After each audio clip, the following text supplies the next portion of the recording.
Kembali lagi kita dalam podcast Santai Sastra bersama Wonderful Coffee. Jangan lupa minum kopi pada pagi-pagi hari ya. Oke. Seri yang ini kita akan membincangkan tentang karya-karya Bahazen. Seperti yang kita tahu, Bahazen ini banyak karya-karya yang beliau sumbangkan kan. Jadi tidak lengkaplah kalau saya seorang saja dalam podcast ini. Jadi saya akan perkenalkan panel-panel kita yang cantik-cantik dan sega. Oke, panel yang pertama yaitu JLB. Dan panel yang kedua dan salah satunya lelaki dalam panel ini, Izhan. Dan panel kita yang ketiga yaitu Cik Harina. Oke, sebelum kita mulakan podcast ni, saya akan bertanya berita lah kepada panel-panel kita. Mana tahu ada kabar baik ataupun kabar buruk. Oke, saya akan mulakan dengan siapa dulu? Apa kabar? Oke, kabar baik, syukur siap. Oke.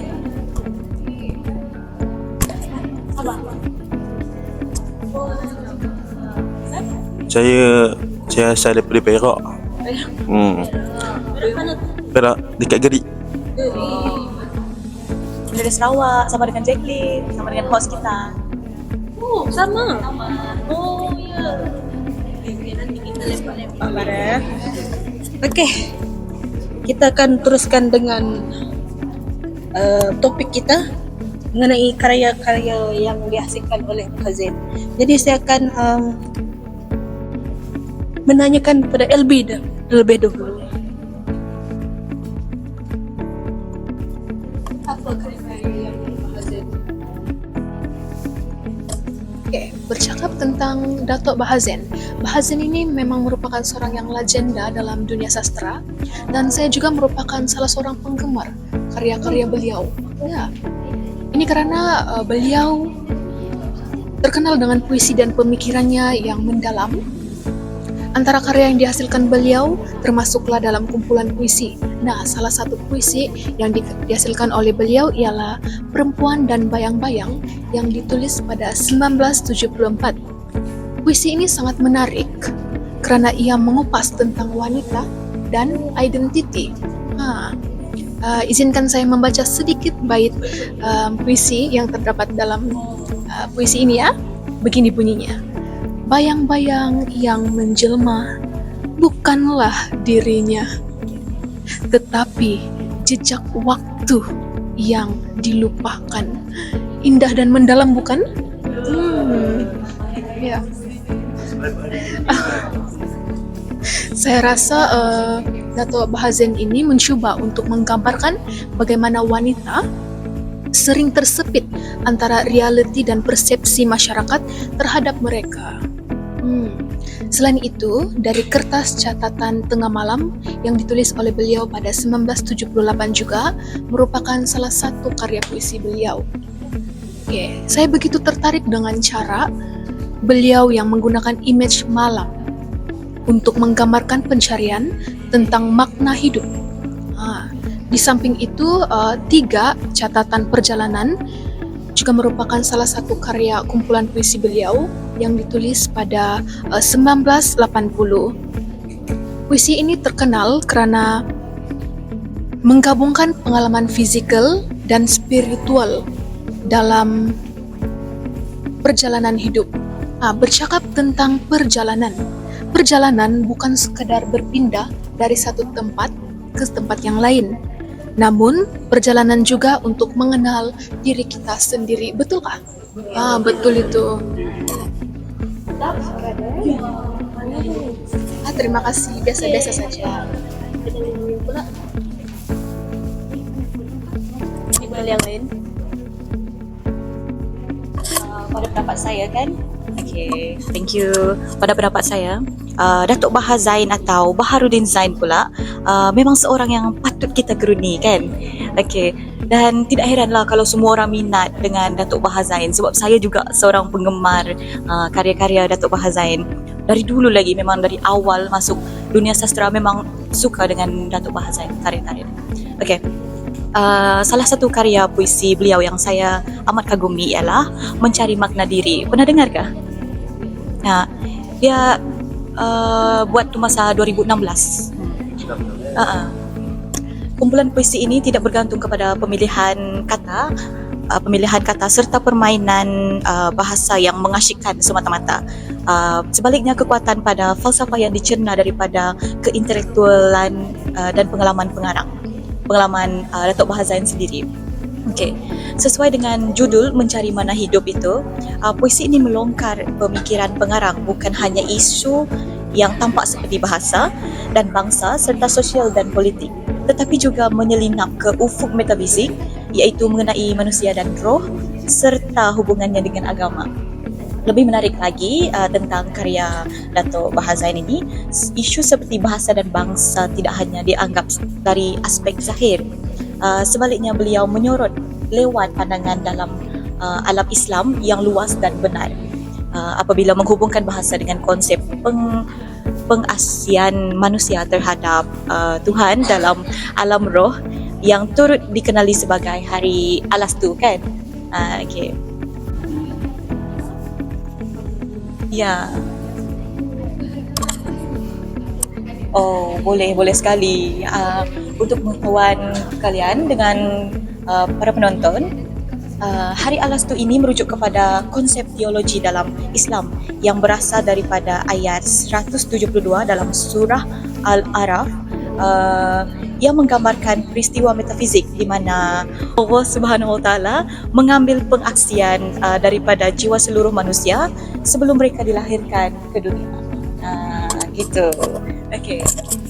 Uish, menarik juga karya-karya Datuk Bahar Zain ni. Tapi kalau korang nak tahu korang tak tahu, Datuk Bahar Zain ni, dia bukan je terkenal dengan hasil karya-karya puisi, tapi dia terkenal dengan esei dan kritikan sastra. Kita kan belajar kritikan sastra kan. So jadi antara esei dan kritikan sastra beliau yang saya boleh bagi contoh Kritikan dan Peradaban masa tahun 1987. Jadi beliau menulis kritikan ni sebagai alat pendidikan yang membantu kita untuk memahami peradaban manusia. Contohnya, beliau menulis bahawa sastra ni mampu mencerminkan nilai, konflik dan harapan sesuatu masyarakat.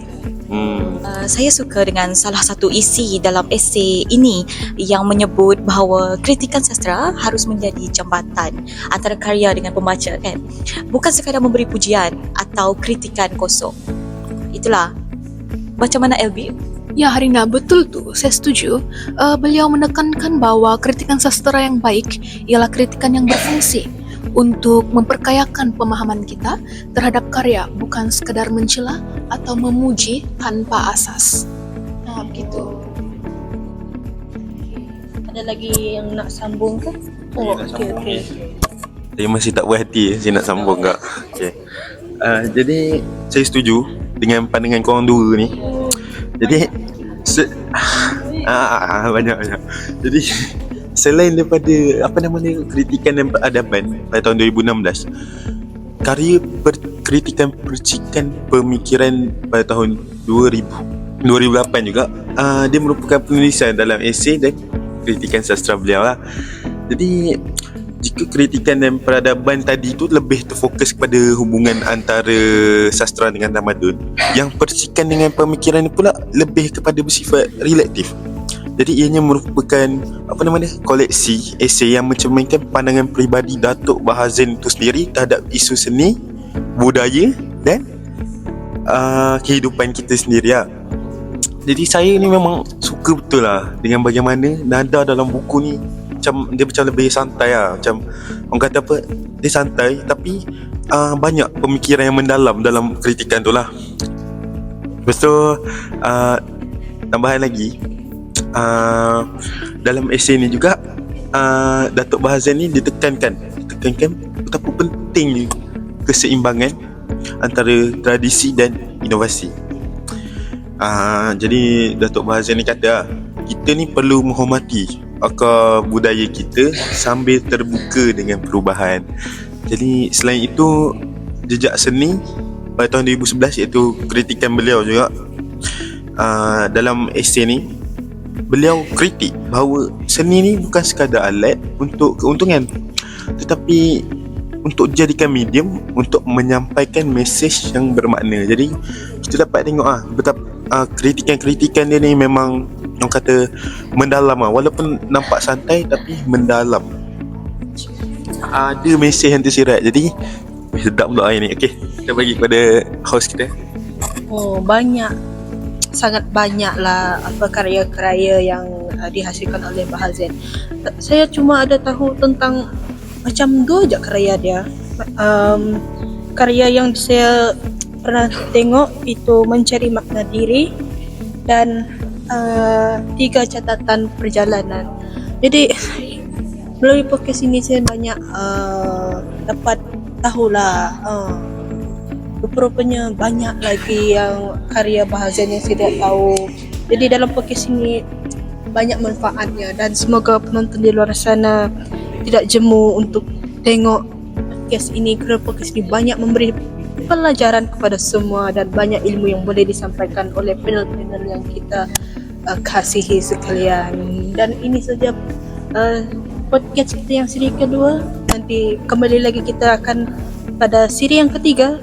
Jangan lupa tonton dan jangan jemu tengok podcast kita. Okay? Bye.